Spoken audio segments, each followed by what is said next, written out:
প্রসঙ্গটা নিয়ে কথা বলবো। আমি বললাম ইউনূস দিল্লি মুখোমুখি, বলতে তো পারতাম ঢাকা দিল্লি মুখোমুখি, কিন্তু না। কে ঢাকা? কার ঢাকা? ঢাকা বাংলাদেশের রাজধানী। বাংলাদেশ ভারত কখনোই মুখোমুখি ছিল না, কিংবা ঢাকা দিল্লি কখনোই মুখোমুখি নয়। বাংলাদেশের বেশিরভাগ মানুষ, আমি বারবার বলেছি, এখনো বলছি, ভারত বাংলাদেশ একটা যৌক্তিক সম্পর্কে বিশ্বাস করে। বাংলাদেশের বেশিরভাগ মানুষ ঢাকা দিল্লি একটা যৌক্তিক সম্পর্কে বিশ্বাস করে। ইউনূস ঢাকার কিছু নয়, ঢাকার কেউ নয়, অবৈধ দখলদার, যার দরুন বাংলাদেশের ক্ষতি যা হয় যাতে সেই কর্মকাণ্ডগুলোই বেশি করে করছে বা করে।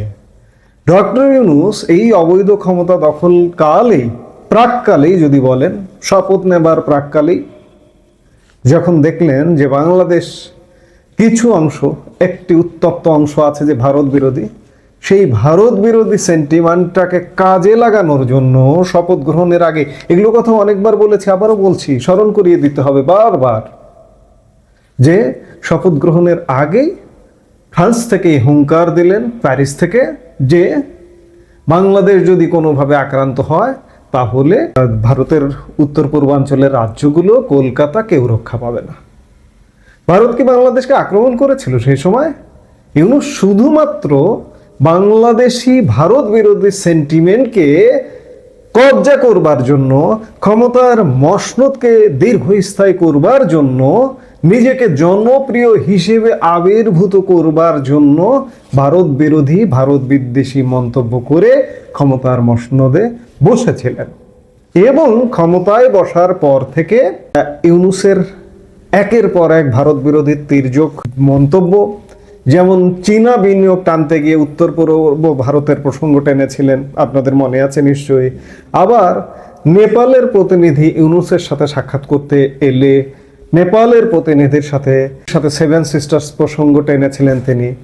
অতি সম্প্রতি পাকিস্তানি শীর্ষ জেনারেল শাহির শামশাদ মির্জাকে যে একটা বই উপহার দিয়েছেন, জুলাই সহিংসতার চিত্রকর্মের, তার প্রচ্ছদটা নিয়েও ভারতে ব্যাপক বিতর্কের জন্ম দিয়েছিল, ব্যাপক সমালোচনা হয়েছিল।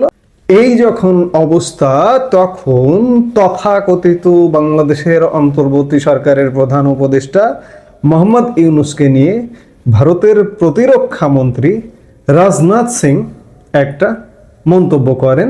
ভারতের নেটওয়ার্ক 18 গ্রুপের প্রধান সম্পাদক রাহুল যোশীর সঙ্গে গত শুক্রবার একান্ত সাক্ষাৎকারে রাজনাথ সিং বাংলাদেশের অন্তর্বর্তীকালীন সরকারের প্রধান উপদেষ্টা মোহাম্মদ ইউনূসকে নিজের কথাবার্তায় সতর্ক থাকার পরামর্শ দেন। সাক্ষাৎকারে রাজনাথ সিং বলেছিলেন যে আমরা বাংলাদেশের সাথে কোনো টানাপোড়েন চাই না, তবে ইউনূসকে তার বক্তব্যে সতর্ক থাকতে হবে। শুক্রবার নেটওয়ার্ক 18 গ্রুপের একটি গণমাধ্যম ফার্স্ট পোস্ট এই সাক্ষাৎকারটি প্রকাশ করে। আর এই সাক্ষাৎকার প্রসঙ্গেই গতকাল রোববার বাংলাদেশের পররাষ্ট্র মন্ত্রণালয় একটি প্রতিক্রিয়া দেখিয়েছে। পররাষ্ট্র মন্ত্রণালয়ের মুখপাত্র বলেন, ভারতের প্রতিরক্ষা মন্ত্রী রাজনাথ সিং বাংলাদেশের সম্মানিত প্রধান উপদেষ্টা অধ্যাপক মোহাম্মদ ইউনূস সম্পর্কে যে মন্তব্য করেছেন তা আমাদের নজরে এসেছে। তিনি পুনর্ব্যক্ত করেন, বাংলাদেশ ভারতের সঙ্গে সার্বভৌম সমতা, পরস্পরের অভ্যন্তরীণ বিষয়ে হস্তক্ষেপ না করা এবং পারস্পরিক শ্রদ্ধার ভিত্তিতে পারস্পরিকভাবে লাভজনক সম্পর্ক বজায় রাখতে অঙ্গীকারাবদ্ধ। এই মুখপাত্র আরও বলেন, বাংলাদেশ বিশ্বাস করে যে দৃষ্টিভঙ্গির পার্থক্যগুলো গঠনমূলক ও শ্রদ্ধাশীল সংলাপের মাধ্যমেই সবচেয়ে ভালোভাবে সমাধান করা সম্ভব। রাজনাথ সিং কিন্তু তার সাক্ষাৎকারে কথাও বলেছিলেন যে ভারত বাংলাদেশের সাথে কোনো দ্বন্দ্ব চায় না, একটা সুন্দর স্বাভাবিক সম্পর্ক চায়। আপনি একের পর এক তির্যক মন্তব্য করে যাবেন, আপনার তির্যক মন্তব্যকে সতর্ক করে দেবে ভারত, আর আপনি সেটি নিয়ে প্রতিক্রিয়া দেখাবেন, এটা তো ভারত নিশ্চয়ই স্বাভাবিকভাবে নেবে না বা নেয় না। এবং ভারতীয়রা এটি বলছে যে রাজনাথ সিং যে কথাটি বলেছেন সেটি যথার্থ বলেছেন ইউনূসের জন্য। এমনকি আমরা বাংলাদেশের মানুষও মনে করি যে ইউনূসের বাড়াবাড়িপূর্ণ কথাবার্তা, বিশেষ করে ভারতকে নিয়ে, কারণ আমরা ভারতের সাথে সুন্দর সম্পর্ক বজায় রাখতে চাই। আজকে 15 মাসে ভারতের সাথে সম্পর্ক খারাপের কারণে আমরা বহু ক্ষতিগ্রস্ত হয়েছি। অর্থনৈতিক, পর্যটন, চিকিৎসা, ব্যবসা বাণিজ্য, নানা ক্ষেত্রে আমরা বহুমুখী ক্ষতিগ্রস্ত হয়ে গেছে। আমাদের ভিসা 15 মাসে আমাদের পর্যটন ভিসা টোটালি বন্ধ। ভারতের শুধুমাত্র 2টো ভিসা চালু আছে, চিকিৎসা ভিসা এবং শিক্ষার্থীদের জন্য ভিসা। এটিও সীমিত, যথেষ্ট যাচাই বাছাই করে দেয়া হয়।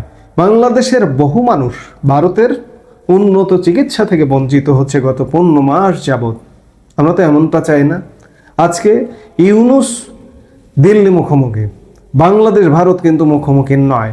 এর শেষ কোথায়? এর শেষ নিশ্চয়ই হতে হবে, ইউনূসের অবসান হতে হবে। ইউনূসের অবসান হলেই কেবলমাত্র ভারত বাংলাদেশ সম্পর্ক উন্নয়ন সম্ভব। এছাড়া কোনোভাবেই এই সম্পর্কের উন্নয়ন আর সম্ভব নয়। ইউনূসের বিদায় হতে হবে। ইউনূসের বিদায় ঘন্টা ইতিমধ্যে বেজে গেছে, সময়ের ব্যাপার। আমরা বলছি, বারবার বলছি, কিন্তু আর কত ভাই? একটা সহ্যের তো সীমা আছে। সকল সীমা লঙ্ঘন করে ফেলেছে ইউনূস। কাজে ইউনূসের বিদায় হতে হবে। ভারত বাংলাদেশ সম্পর্কের মতো বাংলাদেশের নানা ক্ষেত্রে একটা স্টেবল পরিবেশ আসতে হবে, সেটি একান্ত কাম্য। নইলে বাংলাদেশের খুব বড় ধরনের